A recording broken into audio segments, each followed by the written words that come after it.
My name is Richard Webber, and I originated a system called Mosaic, which is a method of classifying people according to the postcodes and the neighbourhoods in which they live. Postcodes were first introduced to make sorting letters easier. Now, it turned out, they could be used to sort us.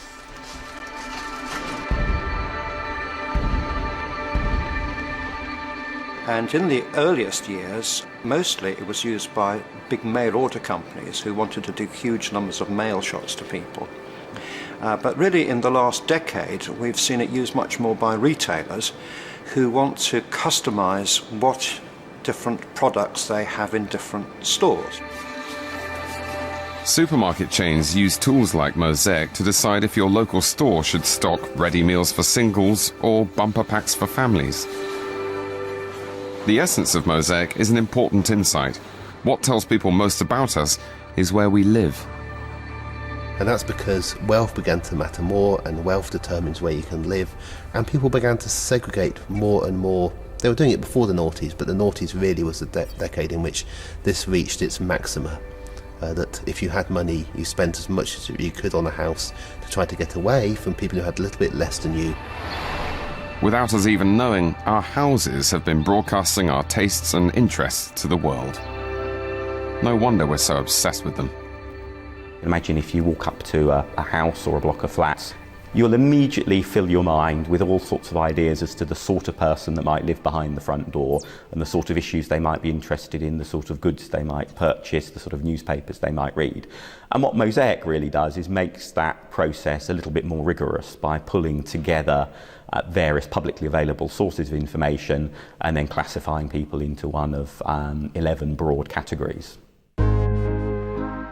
In 2003, Mosaic split the country into 61 smaller groups, each describing a type of person, their tastes and attitudes.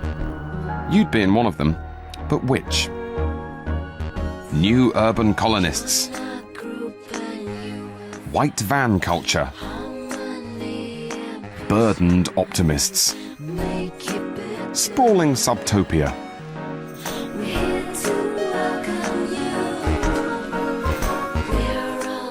Then the politicians got in on the act. If Mosaic could target consumers, they could use it to target voters. Imagine if I came knocking on your door and said, "Excuse me, I've just got 100 things I'd like to tell you. I don't think I'd get very far down the list." So what things like Mosaic do is they allow us to say, well, okay, when we go and knock on that door, out of that choice of 100, here are the 3 or 4 that are most likely to be of interest to the person. So those are the ones that we'll talk about. It was during the 2005 general election that the main parties first publicised their use of tools like Mosaic, particularly to target swing voters. Politicians are told that if they get exactly the right message to exactly the right group of people, then electoral success inevitably follows. And the dangerous thing is that in our system, that's almost true. In 2005, Labour and the Conservatives aimed a large proportion of their campaign resources at fewer than 1 million swing voters. They lived in marginal constituencies like Dorset South and Monmouth. The groups to convince included burdened optimists and their better-off cousins, dinky developments. For these people, politics was about shopping around. We see so much emphasis in the media on being an intelligent consumer, making a sensible choice. Where should you buy a house? Should you buy organic foods? Where should you go on holiday? What's the best insurance deal? That whenever people now have choices, they don't sort of look up in their memory and say, now, who do we support historically? They like to feel that they're making a deliberate choice.